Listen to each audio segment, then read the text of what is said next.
Well, obviously, one's view has to be tempered by where we are today.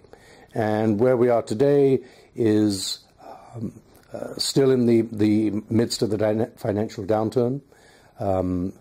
Early stage risk capital is very hard to come by. So the big problem that I think all technology managers, particularly academic public research technology managers worldwide, grapple with is what we call the gap, Death Valley, call it what you will.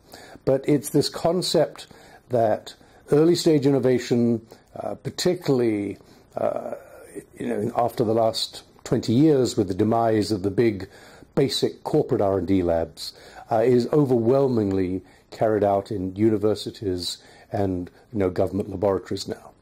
And so it's funded by the government. And by and large, outside of the military, the government tends to fund science and scientific development. And innovation is a nice byproduct of that. But as that innovation gets closer and closer to the marketplace, the government's enthusiasm to fund it tends to go down.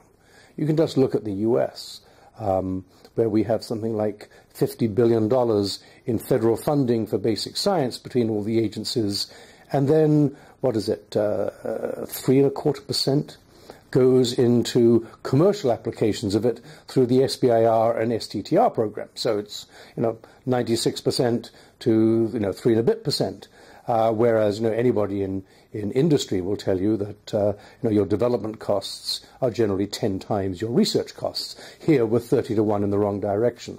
So funding that gap and the fact that when you cross the chasm from federal funding, philanthropic funding, to commercial funding, the technology is such high risk, so ill-defined, so ill-proven, the market's so uncertain that industry or financial sources are very reluctant to put the money in.